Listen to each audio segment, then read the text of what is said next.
Hi, I'm Ryan Penney, and welcome to The Catholic Sphere. This week, our diverse Catholic guests will be discussing artificial intelligence and social media. First, we have with us Father Ambrose Christ, a Norbertine priest from St. Michael's Abbey. He joins us from the monastery in California. We also have with us Franco Aurelio Fernandez, who runs the Instagram account, TheFrancoTV. He's with us today from Virginia. And finally, we're joined by returning guest John French of John is Catholic. He is the mastermind behind John is Catholic. He joins us from down under in Australia. Let's set the stage. You tell us, Father Ambrose, what is artificial intelligence? And what's the difference between Google and ChatGPT, between Adobe Photoshop and an art generator? And why has it garnered so much attention in recent years to the point where now the Holy Father has established artificial intelligence as the central theme of the 2024 World Day of Peace? Great. Thanks, Ryan, for the opportunity to speak about these interesting and very current topics. I'm happy to be on the show today. So artificial intelligence is an intelligence, and I put that deliberately in air quotes, intelligence that is exhibited by machines. And that means that it's a way that machines, computers, new technologies can mimic in some way human intelligence, which means that these computers or machines can perceive the environment around them and then execute problem solving much the same as that would normally require human intelligence to execute. So that's a kind of generic way of describing artificial intelligence. I put intelligence in air quotes because really only, because only rational creatures with a rational soul, an immortal rational soul, can have real intelligence. The intellect is something that's only proper to human creatures and to angelic creatures. So machines, computers, even animals don't really have an intellect, which means they can't have intelligence in the proper sense. But the fact that that these machines and these technologies can imitate proper intelligence is what we mean by artificial intelligence. Now, you asked also about ChatGPT and Google. Google is a search engine. It's a way of computer technology that can examine vast amounts of data in the internet, and basically it's a search engine. So someone can ask about, find me this kind of information, and that technology will find it. Whereas GPT stands for generated pre-trained transformers. I had to look at my notes. Generated pre-trained transformers. So this is a large language model. It's a kind of computer technology that not only can search vast amounts of data, but also then can use those data, manipulate them very much like a human neuron system can, almost like a human mind, so that it can imitate human language, for example, and respond to questions in a way that is analogous to human language. So that's a big distinction between something that can just search the internet and something that can use that information in the digital space and answer questions about it. Thank you for making those distinctions, Father. And then on top of that is the fact that ChatGPT is able to generate answers to these questions exponentially faster than human beings can. And so that point right there, what you're talking about, that there are clear differences between artificial, you say, intelligence and actual human intelligence. And I want to get back to that point again with you in a second. But first, I wanted to speak to Franco and John about how they've been using AI on their social media platforms to great success. So Franco, to start with you, one of the most popular posts on your Instagram, and you've done this a few times now, shows you sitting at a computer and telling AI to make romantic Catholic art. And then we see the amazing results. One of these videos on your Instagram has gotten over 160,000 views and over 16,000 likes, along with a mass of very positive comments, including one that said, "Next time someone asks me why be Catholic, I'm sending them this video." And you write in the caption of the post, "Pregnancy, mothers, fathers, marriage, children, all under the church, we need to see meaningful art instead of meaningless art. Franco, why do you think people are so inspired by this kind of art? And why do you think we shouldn't be afraid to use AI to help bring that kind of art to people? So with the caption, with meaningful art instead of meaningless art, I do think that there is so much art out there nowadays that's starting to lose a lot of meaning. I mean, you might see some viral video of a person literally just doing some random action. Like it just looks, or like they just destroy something or something like that. And it's as if it's like art. And I mean, of course, by definition, we can always debate on like what exactly art is, but if we want to go by a very vague definition of art, I would say that the best art is really what can pull the heart closer to goodness, to pretty much God, right? To God. I mean, God is goodness, right? So to pull the heart that way, right? So I really want to help uplift and promote more art that is meaningful and can move the heart in the right direction instead of just art that's like, oh, looks cool, but apart from that, it's like, it's like eating a delicious cheeseburger, but it's not really healthy at all. It doesn't really, it might even harm me, but of course I wouldn't go that far with like some art pieces, but you get what I mean, right? It's not, there are some art pieces that just don't have like, that oomph to it that you can get when there is a message behind it. That's why I think some of the best artworks throughout history have been things that involve religion, politics, of course, those two are usually intertwined. And regarding like, should we be using AI for art? I really think that this really comes down to what exactly are we trying to achieve? And when I've seen so many, and of course, respecting the human dignity of the person, I think that there's a lot of concern out there on using AI for these sort of matters, just 2D on the screen art. And I sympathize with these people because I sympathize with the concern because I myself have made a lot of art in my past. I would honestly consider myself a musician first with, regarding so much artistic works that I've done with cinematography and of course on music and stuff like this. And when I see about these new AI, artificial intelligence, that's literally able to make a song like, maybe not as good as, human hands can, but like still is able to get you pretty far along. Or, like I also do amateur photography. Now you can create a wonderful piece and like that has a lot of influence from a favorite photographer of yours that you have thought of, right? Or, just stuff like this, right? That to me, I look at that and I think to myself like, smokes. I need to make sure that I'm on top of my game for this, because something that gives me peace of mind is that, of course, this will never be able to match the human hands, right? This won't be able to match the human intelligence. However, and of course, right, the artificial intelligence, it all like functions in what we set up its code or whatever, right? So it's not as if when you see these like very weird demonic like images online of AI, it's not as if the AI is like thinking for it's like I'm gonna like promote degeneracy and whatever. It's like no, like you're letting it grab whatever images it wants from the internet, and so it might if you type in like some sort of some prompt that might be a little risque, it might go into those things that look a little bit more like demonic or whatever, or just like not very classy. And of course, when it tries to compute the mixing in of body parts of humans, it might just look a little weird sometimes because it's a robot. It's not really perfect, right? So I myself do sympathize with a lot of the concern that it is with AI.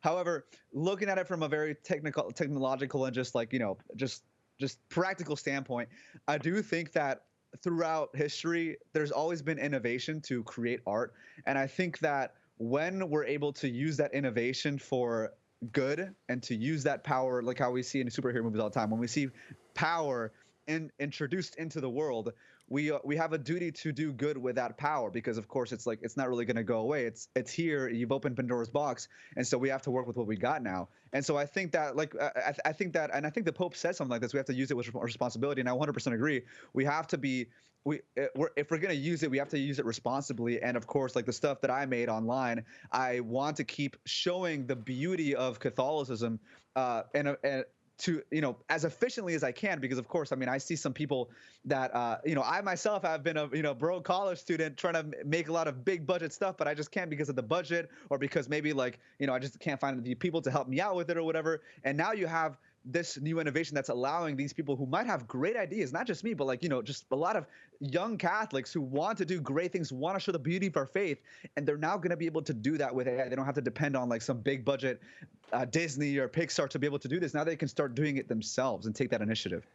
Okay, so yes, just as you said, essentially, with great power comes great responsibility. And AI is only able to produce what we as human beings put into it. So can you walk us through this process of how you put your ideas into AI? Can you explain to us this process of how you sit down at your computer or smartphone and create this AI art? Well, I use Midjourney, and that's the AI that I've been using. So you kind of go on Discord and you type in like a prompt like /imagine, and then you type in, I would type in like priest, 4K, real, hyper realistic, and then I would put in like a type of color scheme like complementary colors, glowy or whatever, just like stuff that's precise to exactly what I want to get. And usually the results are really cool. You can also like put in sort of like, different types of like, photography style of this guy, or this camera lens from this camera, Sony A6300 camera lens, 50 millimeter 1.8 lens or whatever. You can be very, very specific. So and that kind of gets into the thing of like, this kind of strips creativity. And I do agree. The AI stuff generating does strip a lot of creativity, but to say that it strips all creativity, it's a little bit of a reach, because I myself, having used it, you do have to know like what exactly you're looking for and what look you want, and you have to be experienced in how how cameras look and how what exactly type of art style you're trying to get. But of course, you can also be vague and just type in priest and you see what the AI just gives you and whatever. So that's pretty much how I've been able to generate it with the AI. Yeah, you can't be completely inept as an artist and expect to get good results with AI. You do have to have some good artistic sense. And clearly that's what John has too, because he sat down in front of his computer and asked it to generate if Disney Pixar made movies about saints. And he posted the results on Instagram, and it got over 1 million views and showed some really stunning examples of what's possible here. So Franco has talked about the potential of AI, faith-infused art to turn hearts to God, to our Lord. Should content creators, John, also be inspired by these ideas brought to us by AI? So we have the people who are looking at it who are inspired, but should content creators also be inspired by what AI is able to produce? And what should be the response? Yeah, absolutely. Like, I think insofar as AI draws people to Christ through that content that it produces, then all power to it. It's just at the same time, I'm hesitant to say that, because we should also not dispense with our God-given human faculties. And I also think that should take precedence in the creative process over the AI. Like, I know Father just previously said that AI intelligence is different to human intelligence. And ultimately, that's because us as humans have a rational mind and a soul with the ability to produce originality. So yeah, just like AI is absolutely a tool that we can use. So for example, for me, I use it as a search engine tool. So I'll kind of go into ChatGPT and I'll type in, if I'm making a video about Our Lady of Fatima, I'll be like, give me different resources about Our Lady of Fatima that I can then use for content. But I wouldn't say that I explicitly use it to kind of write out an entire video script for me. So really, it's just like recognizing how we can use it in moderation, like knowing that it has a place in content creation. But again, just like recognizing that us as human beings, we have something to offer. And also, like, us as human beings, as creatives, we've stood the test of time. Whereas AI, it's basically an infant on the scene. It's a baby. So it hasn't stood the test of time in the same way that we have. So just recognizing its place in the creative space. In other words, to see AI as a tool that we use to help us in our creative industry and not as a replacement for it. So what are some practical tips, though, John, of how content creators can use AI in a way that avoids diminishing their own creative faculties in the process, especially over the long term? What are some practical tips they can use so that AI doesn't take a place in their artistry that it should not?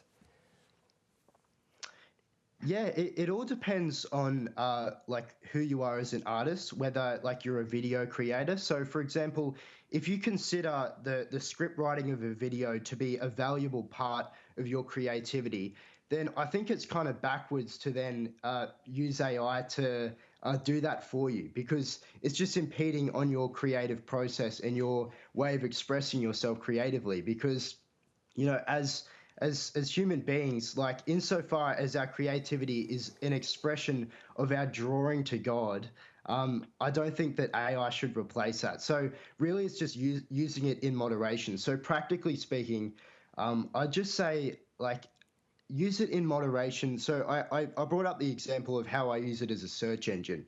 So using it, it's kind of an advanced search engine as opposed to Google, because it can give you very specific results on very specific searches. Whereas if you type in something like resources on Our Lady of Fatima, it might be a little more randomized, whereas you can specify exactly what you want. So use that to your advantage, but ultimately don't let it take over the creative process completely.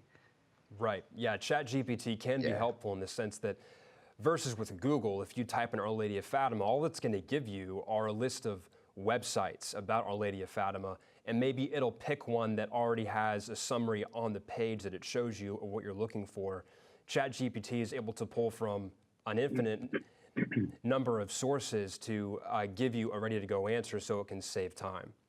But we have to make sure that we're not abusing it. So, Father, more about this. If AI is just one more technological advancement benefiting society in the ways that Franco and John have just described, what could be the potential ethical concerns with AI in content creation?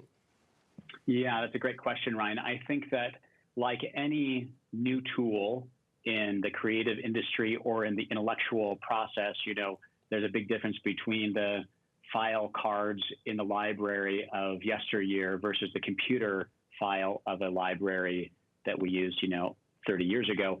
As technology takes steps forward, these are human instruments, we have to ask the question, what is that doing about our humanity and about the human person, and how does that trickle down into making our life more revelation of God's glory within us or less? So I would say with AI and social media in general, and just the computer technologies that we all use so much today, if these technologies, including artificial intelligence, are drawing us into a computer screen and sucking our life into that two-dimensional interface with the world that doesn't involve real human beings around us, then it's probably dangerous for us in some ways. And we have to think about, how is this technology inviting us to interact with our brothers and sisters in Christ and in the world, really, in my family, at work, at school. So if it's drawing me out of myself and into real relationships for God's glory, then that's exactly the direction we should be using it. But if it's making me turn in on myself, into my two-dimensional screen, my laptop, my iPad, my iPhone, then I'm actually missing one of the most important parts of human life, and that is the incarnational life. We are bodies and souls, and this world is real, and we have to live in it. So I would say that's the fundamental danger with this kind of powerful technology. There are many others, but that would be, I would think, the most essential danger. In the technology itself, there is also the danger of the very technology running away with itself in a way that could really be destructive for humanity. Very much like the atom bomb or the hydrogen bomb is so powerful that it can destroy half the globe. And that's something that human beings invented and then utilized in the last century. AI is a little bit like that. It has that same kind of very powerful destructive force within it if it's unfettered by human moral principles, those moral principles that come from God. So it has destructive possibilities, not just with us as individuals, but also on a global scale. And that's precisely what I want to ask you about here in a couple of minutes. But first, Franco, another example of when you using AI turned out very successful results on your Instagram with one of your reels that got over 800,000 views. It was a clip from the Lila Rose podcast with none other than Father Ambrose, in which he's exposing some of the nature of demons, and he uses one of his experiences in a psychiatric ward as a frightening example, but you overlaid some what we would call B-roll in the editing world to illustrate Father's story, not from typical video stock footage, but from AI-generated art. And it is hauntingly compelling. And I couldn't help but think it would be tough to find actual video stock footage that would elicit that kind of emotional response in me. So does the success of a post like this mean that we need more AI-generated stock footage, or Catholics need to get out there and start making better narrative video content, or both? Honestly, I would say if God calls you to it, then do it, whether it's the AI or whether it's doing more stuff out in the world. I mean, I totally agree with Father Ambrose's concerns on this AI stuff, because I do think that it's we run the risk of like literally just being closeted to ourselves, isolated and whatever, and not being involved with the human experience of creating such art. At the same time, though, I also do think of at the same time that with moderation, right? I think of whenever I do photography or whenever I've trying to draw stuff or whatever, right? It's always it itself is already kind of isolationist. I already am, and it's now if I'm getting together with a group of friends and we're making a huge mural all together, very different stuff, right? But when we're making quick sort of some might say propaganda, but when we're making quick stuff to really put out online and be in competition with all the constant output of media by non-Catholics. I mean, there is so much content being put out, music, photography, paintings, all this stuff by non-Catholics. I mean, there's we have Catholics that are talented. I myself consider myself very, very good at what I do with my music, with what I do with cinematography. I've directed my videos on film and whatever. I consider myself very, very good at this stuff. That being said, I can't really ignore the fact that there is this innovation out there, and I better get on this train or the train's going to leave without me. And I want to be, and I don't want that my ideas because really, yes, we can have gifts to make photography. We can have gifts to do cinematography and all this stuff, right? But why do we use these gifts? We use these gifts to better promote the gospel narrative. We use these gifts to make sure that the hearts can be swayed in the right direction. And so if you're called to still keep doing the stuff on the street, all what you want to do, I mean, that's God calling you to it. But I also do think that God could call some people to do more stuff that can be quick with this AI. Like, for example, in the video edit that you're talking about, there is a moment where, Father is talking about how, a person is literally getting attacked by demons or something to that level with, when they are experiencing some sort of, and by the way, Father, please correct me if my wording is not right here, because it's been a long time since I watched that video. But when a person has a mental illness, they are there's demonic influence to some extent on that. So with that, I wasn't trying to get some stock image of a person dressed up as a demon or whatever, the typical Hollywood Satan look, right? I didn't want that. I wanted someone to genuinely be tormented by all these a bunch of monstrous deformed figures. And so I was how do I get something that looks like that, right? And so and obviously in my mind I had the image. It's not as if I just couldn't think of it. I'm not the type of person that has a hard time rotating 50 cows in my head. So I was looking okay, obviously, now that I think back at it, I'm obviously I can't really go out, buy the materials, make sure to get all the expense to make sure to get some sort of paper and paint this whole thing, right? I don't even have the skill for that. Painting was never really my thing. So I can't exactly do this. And photography, that's still going to be a thing, a battle in itself. With AI, did it in 5 minutes. And the message is greatly sent across. And now that video has 800,000 plays.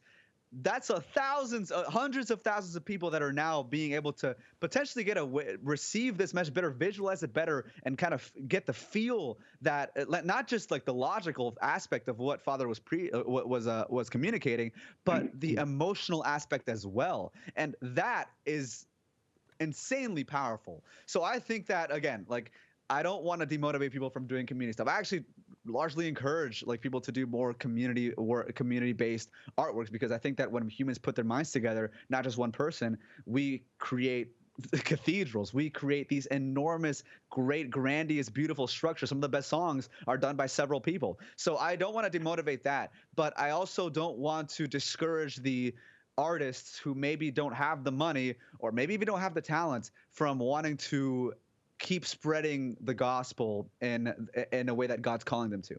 So, John, another kind of post that you drop frequently, and this is really common on social media, definitely among Catholic influencers, and I don't even know if you would call this an example of AI, but it's at least similar. You superimpose a popular movie or TV character in front of a Catholic backdrop. A memorable example is you having Spider-Man's Tobey Maguire's face over a painting of Jesus and the blind man saying, "I'm going to put some dirt in your eye." Why do you think that is such an effective approach to online evangelization? Why do you think those kinds of mashups are so consistently effective for online evangelization? Yeah, I think part of it is just the innate humor in applying a pop culture theme over the top of a biblical narrative. Like, just that idea in itself, thinking about that shouldn't make sense, and yet it does in the video. So just for context, you referred to the Tobey Maguire video. So basically, I took a scene out of Spider-Man, and it was Tobey Maguire as Peter Parker. He's basically just planning to stitch up his co-worker. And he says, "I'm going to put some dirt in your eye." That's my American accent. And so I've basically taken that scene and I've placed it over the top of an artistic image of Christ with a blind man. And so, as we know in the gospel narrative, Christ takes some dirt or mud and places it over the blind man's eye. And so I've basically taken that idea of "I'm going to put some dirt in your eye" and applied it to a biblical narrative. Why that's popular? Look, some people might just love Tobey Maguire. Like, as we all know, he's the best Spider-Man. But beyond that, really, it's a bit of a hot take there. But beyond that, really, it's just like it's the principle of applying like a pop culture reference to a theological or biblical theme. And so finding like creative ways to communicate the Christian message. And obviously it works. So thank you, gentlemen. We're going to continue this conversation next time. So thank you again, Father Ambrose, Franco, and John, for being with us today. And thank you for joining us. Don't forget to join us next week with host Father Joseph Mary Wolf right here on The Catholic Sphere.